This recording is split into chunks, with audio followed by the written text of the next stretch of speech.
As Seth Godin says, instead of wondering when your next vacation is, maybe you should set up a life you don't need an escape from. I don't think people really realize we construct our lives.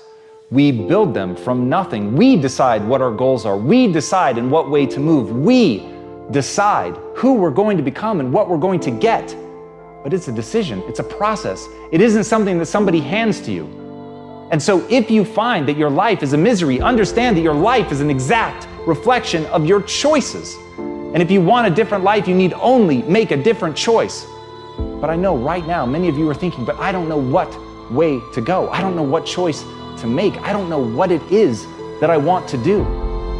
And as Roy Maurice Keane said, I don't believe skill was or ever will be the result of coaches. It is a result of a love affair between the child and the ball. So ask yourself, what's that thing that you love? And don't judge yourself if it was something that you loved as a child that people are telling you couldn't possibly make money. And it's that part of the equation that I want to break for people. I want you to understand. Stop asking yourself what you can make a lot of money at, and start asking yourself, what would you enjoy? What is that life that you don't need to escape from? What is the life that is your love?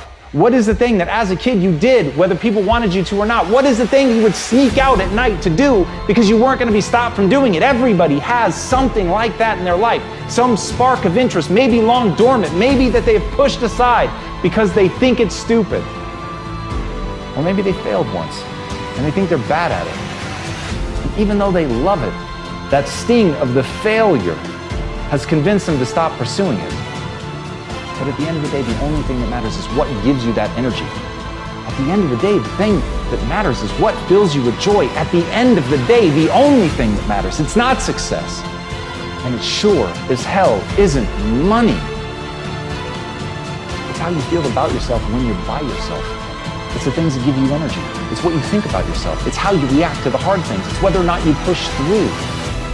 And when you push through, when you persevere, when you go down the process of taking the time to structure your life, to build it into something that you want it to be, to build it into something that you're proud of, to become the person that's capable of the things that you want to do, that can first fall in love with something and do it for the love of it and not worry about what other people think. If you hate your life, I guarantee you the thing is that you are trapped by what other people think. You don't want to give it up because somebody will think you're a failure. You don't want to give it up because it's a paycheck. You don't want to give it up because you're scared. You're scared you don't know what you'll do next. But imagine a world for a second where all you thought about was, what do you love? What do you enjoy in that moment? It doesn't matter if it changes from day to day. Just what do you love? What fills you with joy? What gives you that energy? At the end of the day, the only thing that we all have is right now, this moment. It's what you're experiencing. Loving what you do, how you spend your time. That's the point of all of it. The point of life is that. In each transient moment that passes by, doing something that fills you with joy. Nobody can give you that. You've got to build that life. So go out. Figure out what it is that you want to do, and brick by brick, have the courage to build that life.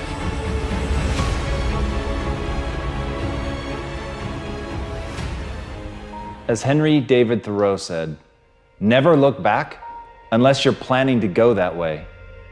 And that's how people get trapped. There's something inevitable about the way that the human mind works. It's going to try to draw you backwards.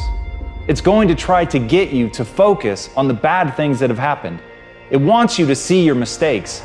It wants you to wallow in your mistakes.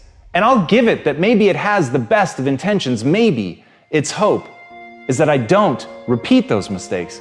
Maybe what it wants to ensure is that I do better in the future. But the problem is, your energy goes where your attention is. And if your attention is the past, that's where you're going to live. That's where you're going to spend your time, and you're never going to be able to plan for the future. The future doesn't happen. The future has to be built. It has to be created. And if you're not taking the time to map out that creation, then it's going to happen by accident, and you're never going to get the things that you want. You're never going to become the person that you're capable of becoming. But to become that push, then you have to push yourself. You've got to make huge demands of yourself, and to do that, to have the energy to see that through, you've got to know what it is that you're trying to accomplish. And as William Faulkner said, don't bother just to be better than your contemporaries or your predecessors.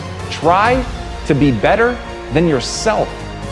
But how can you do that if all you're doing is looking in the past?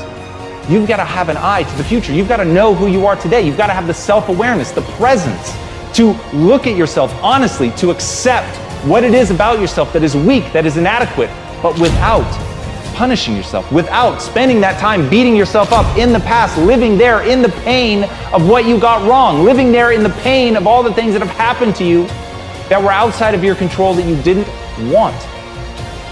If you want to build something new, don't spend any of your energy trying to tear down the old. Instead, spend all of your time trying to build the new.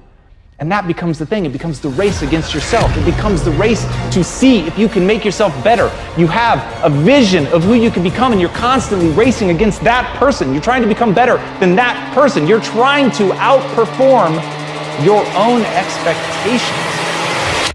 And when you can do that, when you can set a bar that is ridiculously high and then become somebody capable of surpassing that, then, and only then, will you become the person you are meant to be?